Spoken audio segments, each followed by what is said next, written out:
We are here today to teach you about Transcendentalism for Dummies. Today we will discuss the 3 men you must know in order to fully understand the Transcendentalist ideas. First, we have Ralph Waldo Emerson, who focused on the importance of self-reliance. Next, we have Henry David Thoreau, who concentrated primarily on nature and the idea of civil disobedience. Finally, we have a familiar-sounding name, Martin Luther King Jr.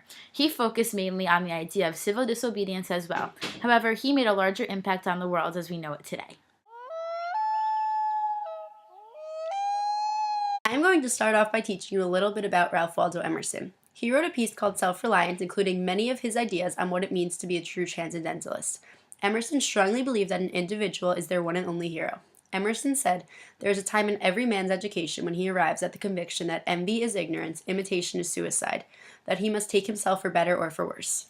By this, Emerson delivers the idea that being jealous of others indicates you metaphorically killing your own self.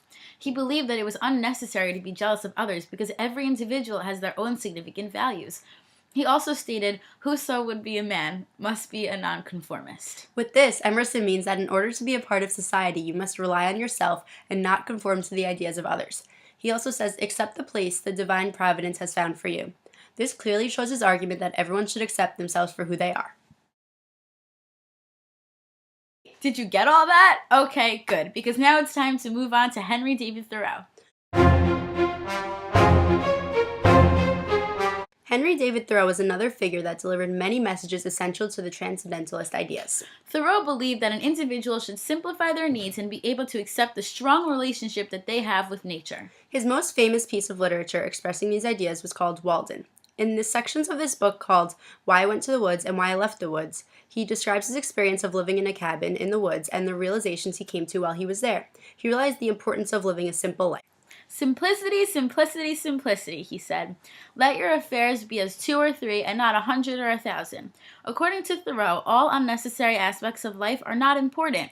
In his eyes, nature is all you need. This idea contrasts the ideas of the material society we live in today." Thoreau also strongly believed in the idea of civil disobedience. Coincidentally, his book was called Civil Disobedience. First off, he discusses the idea that the government is best at which it governs least. He believed in the importance of laissez-faire because this would allow the individual to have more power. Thoreau also spoke strongly about where he believed was the right place for a man. Under a government which imprisons any unjustly, the true place for a just man is also prison. He believed that people should go against the government for what they believed was right, even if it meant going to jail for their beliefs.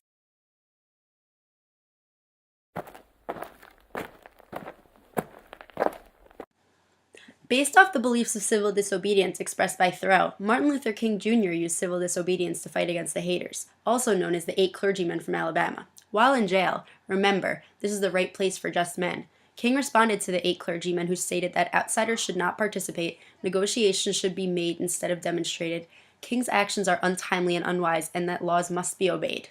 However, King used civil disobedience to argue right back to the clergymen. He agreed that negotiation was better than demonstrations, except for when negotiations were not being made. It is unfortunate that demonstrations are taking place in Birmingham, but it is even more unfortunate that the city's white power structure left in the Negro community with no alternative.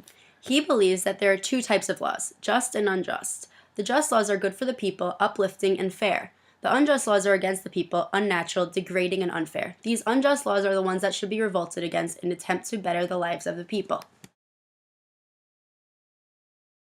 So now that you know all of this information about these famous transcendentalists, we can walk through the steps of how to become a transcendentalist. First, do not conform to society. Instead, be your own individual. Second, accept your relationship with nature. Third, simplify your needs and get rid of all unnecessary material aspects of your life.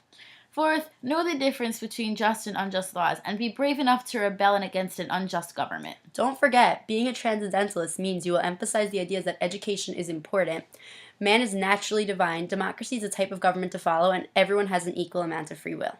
Once you follow all these steps, you will be on your way to living a great transcendentalist life. We hope you enjoyed. Tune in next week for Frederick Douglass for Dummies.